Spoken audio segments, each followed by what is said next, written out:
کہ خانہ خدا میں میرے مولا کی وہ ولادت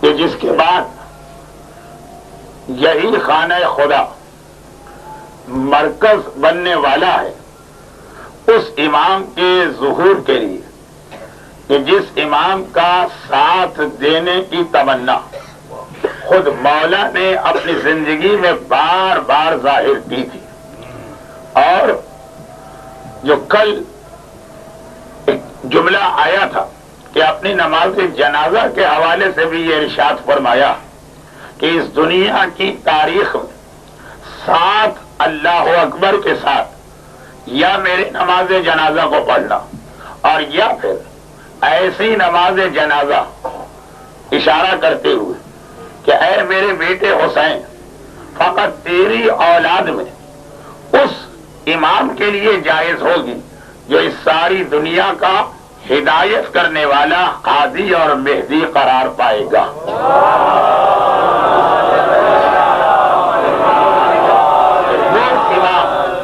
وہ امام بھی پیدا بے شک سامرہ میں ہوئے، غیبت کا زمانہ اس دنیا کے مختلف علاقوں میں گزر رہا، مگر ظہور اسی خانہ کعبہ سے ہوگا۔ یہ خانہ کعبہ جو علی کی پیدائش یا ظاہر ہونے کی جگہ، اولاد علی میں اس آخری امام کے ظہور کی جگہ بھی قرار پا رہا، مگر آخری امام اس خانہ کعبہ کے پردے کو تھام کر بات وہاں سے شروع کرے گا جہاں پہ میرے مولا نے اپنی ولادت کے تیسرے دن بات پہنچائی تھی، پہلا امام اور آخری امام۔ لیکن ان دونوں کے درمیان جو صدیوں کا فاصلہ، مگر نگاہ امامت میں جیسے یہ کوئی فاصلہ ہی نہیں، مولا نے بات مکمل کی، اور جیسے ہی یہ بات مکمل ہو گویا علی کے بیٹے نے اپنا ہاتھ پھیلا دیا کہ آؤ اس بات کو ماننے والے میرے ہاتھ پر بیعت کریں۔ اب یہاں پہ آپ بظاہر سینکڑوں سال کا فاصلہ، مگر اسے ایک عمل قرار دیا گیا۔ علی پہلا امام ہے، علی کا یہ بیٹا جس کا تذکرہ کل اسی لیے ہوا کہ وہ ایک ہی تسلسل، ایک ہی زنجیر کی کڑیاں، اس کا بیٹا آخری امام ہے۔ جب آخری امام ظاہر ہوں گے، ساری روایتیں پڑھ ڈالی، کہیں میں یہ نہیں لکھا کہ آخری امام ظاہر ہونے کے بعد خانہ کعبہ کے صحن میں کسی قسم کی کوئی افتتاحی تقریر کرے یا کسی قسم کا کوئی خطبہ دے یا کسی انداز سے اپنے منشور یا اپنی پالیسی کا اعلان کرے۔ بالکل نظام بیعت کے خلاف، وہ بیعت جسے بعد کے حکمرانوں نے اتنا بدنام کر دیا کہ آج یہ لفظ سنتے ہی طبیعت میں ایک نفرت و کراہیت پیدا ہوتی، لیکن بنیادی طور پر بیعت ہے تو اسلام اور ایمان کا ایک حصہ، چاہے وہ غدیر خم کا میدان ہو اور چاہے وہ یہ مسئلہ ہو جسے میں بتا رہا ہوں کہ جب امام آئے گا کتنے سالوں بعد آئے گا یہ تو کسی کو نہیں معلوم۔ جیسا کہ کل میں نے اسبق ابن نباتہ کا سوال آپ کے سامنے پیش کیا تھا، مولا جہاں آپ نے اتنی وضاحتیں کر دی، بس ایک آخری بات یہ بھی بتا دیجئے کہ تاریخ کیا کا، بس یہی وہ راز ہے جو کسی کو نہیں بتایا جا سکتا۔ نشانیاں مجھ سے پوچھو، آخری زمانے کے حالات مجھ سے دریافت کر لو، بلکہ اتنا واضح کر دیا کہ کم از کم 9 مہینے پہلے ہر سمجھدار آدمی ہوشیار ہو جائے گا کہ اب امام آنے والے، وہ سفیانی کی حکومت۔ قیامت کے دن جب جنت والے جنت میں چلے جائیں گے اور جہنم والے جہنم میں، جنت والوں کو جنت کی ساری نعمتیں دیکھنے کے بعد جہاں اتنی خوشی ہوگی کہ الفاظ میں بیان نہیں ہو سکتا، وہاں دل کے اندر فقط ایک ڈر اور خوف رہے گا۔ اور جہنم والے جہنم میں جانے کے بعد جب وہاں کے سارے عذاب کو دیکھیں گے، گھبرائیں گے، خوفزدہ ہوں گے، کانپیں گے، مگر پھر بھی ان کے دل میں ایک امید رہے گی۔ جنت والوں کو سب مل گیا، ایک ڈر رہے گا۔ یہ باقاعدہ ایک حدیث ہے جسے میں آپ کے سامنے پیش کر رہا ہوں، وہ یہ کہ جیسے پرانے زمانے کی کہانیوں میں آتا ہے نا، ایک آدمی ایک منظر دیکھ رہا، اسے بادشاہت مل گئی، اسے اتنی دولت میں یقین نہیں آ رہا، وہ اپنے چٹکی لیتا ہے کہ میں خواب دیکھ رہا ہوں اس انداز سے جنت والے جنت میں چلے گئے، حیرت اور خوشی کی وجہ سے ان کی آنکھیں پھٹی رہ گئی. یہ ہے جنت، ہم نے کبھی سوچا بھی نہ تھا. لیکن ایک ڈر کہ ایسا نہ ہو کہ یہ دکھا کر پھر ہمیں واپس بلا لیا جائے، یا چلیں اللہ اپنے وعدے کو کبھی بھی توڑے گا نہیں. یہ اللہ کی شان رحمت کے خلاف ہے کہ دے کے لے، مگر ایسا نہ ہو کہ یہ مل تو گیا ہے ابھی مزے لوٹنے بھی نہ پائے کہ موت آ جائے. ایک ڈر، ایک خوف. آدمی کو ایک بڑی دولت ملی لیکن یہ احساس کہ ایسا نہ. اور دنیا میں ہم نے دیکھی اس کی مثال. ایک آدمی بیچارہ ساری زندگی محنت کر کے جب اس حیثیت میں آیا کہ اپنی محنتوں سے فائدہ اٹھائے، موت آ گئی. محنت اس کی ہے، آرام غیر کر رہے ہیں. مولا کی حدیث یاد آ گئی. پوچھا گیا کہ مولا میدان قیامت میں علی آج کا موضوع براہ راست یا بالواسطہ، بات مولا کی حدیث کی روشنی میں، مولا قیامت کے دن سب سے زیادہ افسوس کس آدمی کو ہوگا؟ پچھتاوا، سب سے زیادہ اپنی غلطی کا احساس. مولا نے فرعون و نمرود کا نام نہیں لیا، اس لیے کہ انہیں پتا ہے کہ آج جو ہمیں سزا ملنی چاہیے، واقعاً یہ سزا ہمارے لیے بالکل مناسب ہے.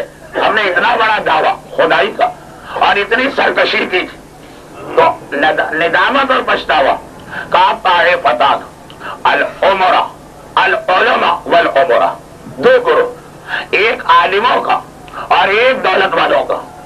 اب پوری حدیث نہیں سنا رہا ہوں لیکن مختصر ہی. وہ پوچھا گیا مولا فرعون سے زیادہ، نمرود سے زیادہ، شداد سے زیادہ پیسے والے اور علم رکھنے والے انہیں پچھتاوا کیوں ہوگا؟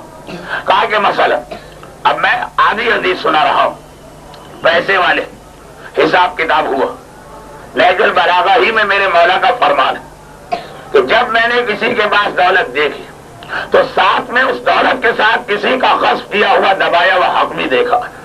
دولت کبھی نہیں آتی الا شاذ و نادر، جب تک کہ انسان کسی کا حق غصب نہ کرے. اب حساب کتاب میں گڑبڑ خرابی نکلی.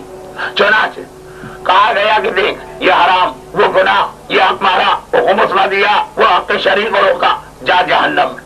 چلا وہ اور بالکل مطمئن ہو کے چلا. اللہ گناہگار کو سزا دے گا تو خوبی یہی ہے کہ اتنا زیادہ اسے قائل کیا جائے گا کہ اس کے بعد بھی کہنے کو کچھ نہ رہے گا، دل سے مان لے گا کہ واقعا میں حقدار. تو پہلے خود اپنی جنت کیوں نہ لیتے؟ ہم تو جہنم میں جا رہے. جنتیوں نے کہا کہ ہمیں نہیں پتا کہ آپ کا معاملہ کیا، یا پتا بھی ہوگا. ہم تو اتنا جانتے ہیں کہ ہم بیٹھے تھے، آپ نے ہمیں پہچانا، میں کون؟ کہا ہم نہیں پہچان رہے. اب ہر ایک نے تعارف کرایا. کسی نے کہا میں آپ کا بیٹا ہوں، کسی نے کہا میں آپ کا بھائی ہوں، کسی نے کہا کہ میں آپ کا باپ ہوں، مثلا یہ تیرا باپ ہوں، کسی نے کہا کہ میں تیری بیوی ہوں، کسی نے کہا میں تیرا شوہر ہوں. یہ سارے جنتی ان جہنمیوں کے اتنے قریبی رشتہ دار نکل آئے جن رشتہ داروں کو مرنے کے بعد میراث ملتی ہے. اتنے قریبی رشتہ دار. سوال یہ ہے کہ پہچانا کیوں نہیں جا رہا؟ جواب بہت آسان ہے. دو جگہ ایسی جہاں پہ جانے سے پہلے آدمی کو بدلا جائے گا پھر لے جایا جائے گا. ایک، جب اس دنیا میں ہمارے امام کی حکومت قائم ہو جائے گی تو یاد رکھیے ہر آدمی بدلا جائے گا. بچے کو جوان کیا جائے گا، بوڑھے کو بھی جوان کیا جائے گا. اب وہ کیسی مشین ہوگی جس میں ایک طرف سے کسی بزرگ کو ڈالیں گے اور دوسری طرف سے جوان بن کے نکلیں گے، اس بحث کو چھوڑیے. لیکن بچہ ہے جوان، اس لیے کہ بچپنا ان لذتوں کو حاصل کرنے کا نام ہی نہیں جو ظہور امام کے بعد ہر ایک کو ملنا. بچے جوان بنائے جائیں گے، بوڑھے جوانی میں لوٹائے جائیں گے. مریض کو صحت مند بنایا جائے گا، جسمانی عیب والے کو کامل کیا جائے گا. چنانچہ کالا گورا بنایا جائے گا، بدصورت خوبصورت بنایا جائے گا. غرض یہ کہ وہ ساری تبدیلیاں حکومت امام کی برکت سے خود بخود ہوں گی جو انسان کی فطرت پہ شامل ہے. ہمارے ہاں احادیث کے جو مجموعے ہیں ان میں جو ٹاپ کے 2 مجموعے ہیں ان میں کہیں حضرت مہدی کا ذکر نہیں ہے، نہ صحیح بخاری میں نہ صحیح مسلم میں. لیکن ہم اسے نظر انداز نہیں کر سکتے کہ صحائح ستہ کی بقیہ 4 کتابوں کے اندر موجود ہے، لہذا نظر انداز نہیں کر سکتے. اگنور کرنا ممکن نہیں ہے۔ اب اس میں میں چاہتا ہوں کہ کچھ حدیثیں آپ کو میں سناؤں جن میں حضرت مہدی کا تذکرہ کیا گیا ہے۔ پہلی ہے وعن عبداللہ ابن مسعود قال قال رسول اللہ صلی اللہ علیہ وسلم، حضرت عبداللہ ابن مسعود سے روایت ہے، وہ فرماتے ہیں کہ حضور نے ارشاد فرمایا لا تذهب الدنيا حتى يملك العرب رجل من اہل بیتی، یہ دنیا ختم نہیں ہوگی جب تک کہ عرب پر میرے اہل بیت میں سے ایک شخص کی حکومت قائم نہ ہو۔ اور آپ کو معلوم ہے کہ آج تک عرب پر حضور کے اہل بیت کی کوئی حکومت قائم نہیں ہوئی۔ دوسری روایت ہے حضرت ابو سعید خدری رضی اللہ تعالی عنہ سے، حضور نے فرمایا المہدی منی اجل الجبہۃ اقن الانف یملأ الارض قسطا وعدلا کما ملئت ظلما وجورا یملک 7 سنین، رواہ داود، کہ مہدی مجھ میں سے ہوں گے بڑی روشن پیشانی والے اور بڑی کھڑی ناک والے، وہ زمین کو بھر دیں گے انصاف سے اور عدل سے جیسے کہ وہ ظلم سے بھری ہوئی ہوگی، اور وہ 7 برس تک حکومت کریں گے۔ عرب میں خالص خلافت علی منہاج النبوہ کا نظام حضرت مہدی کے ہاتھوں قائم ہوگا اور 7 برس تک قائم رہے گا عرب